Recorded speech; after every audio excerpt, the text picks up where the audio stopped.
Welcome back to Two Geek Girls. I'm Nika. And I'm Mika. Today we will discuss Luke Cage as part of our Netflix original superhero series. Luke Cage comes out of New York City as well. Harlem, stand up. Harlem to be exact. And he's, I believe, I can't remember the first episode, they start off with him.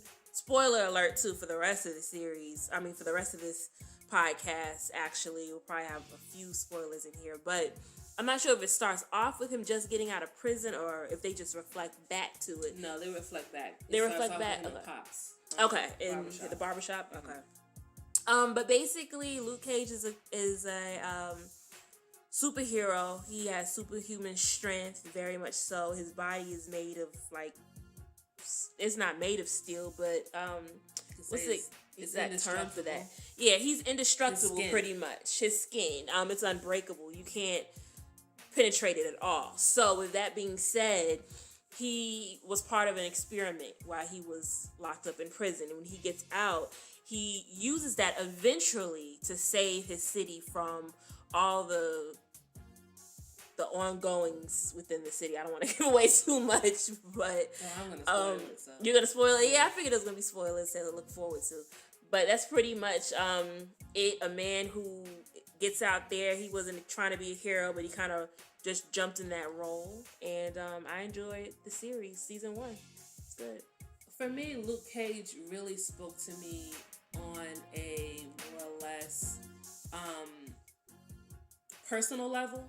As a black female, and not necessarily growing up in the 70s, but basically seeing some of the stories that was told to us through our parents and our grandparents, and actually seeing that on TV, I loved the music from Luke Cage, especially anytime they were in Cottonmouth, who's the villain of this series, Club.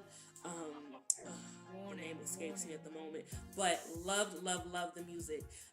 Some of the new songs, some Raphael Sadiq and Faith, some of the old songs, I think it was either the Dells or the Delphonics. I think the Delphonics, yeah. The guy that was always just wiggling his waist, I forgot his name, but but I love that song. The song was popping though. But anyway, so I love a lot of the actual messages that were in the storyline of Luke Cage that weren't not necessarily in your face, but based on things that are going on in today's environment, they alluded to that.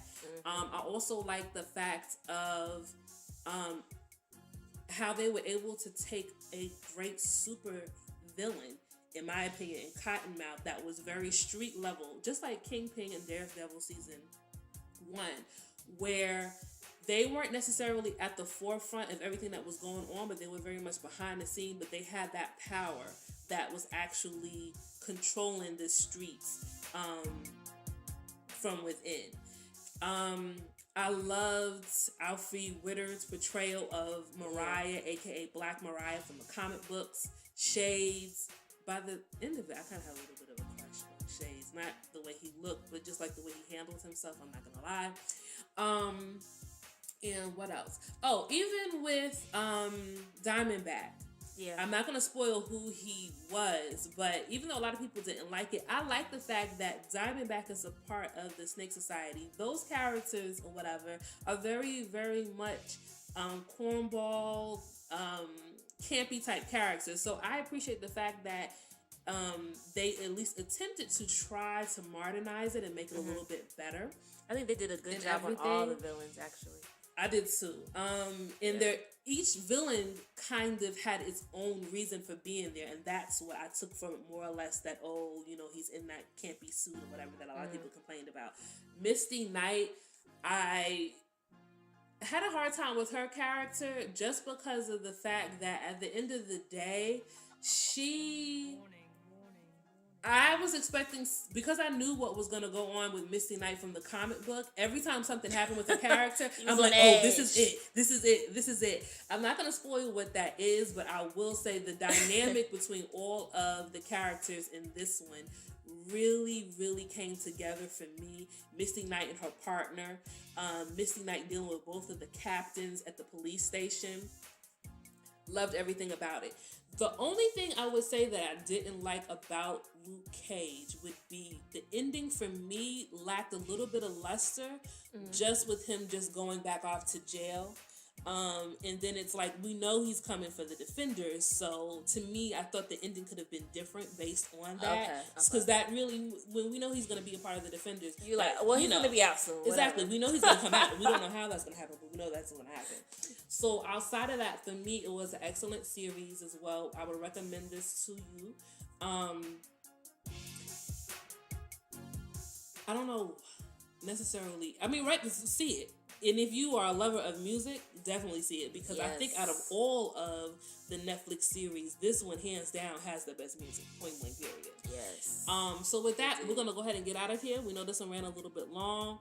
Like the channel. Share this. Like the video. Share this with your friends. Subscribe if you are new. Stay tuned for the rest of the series. And as always, you guys, stay geeky.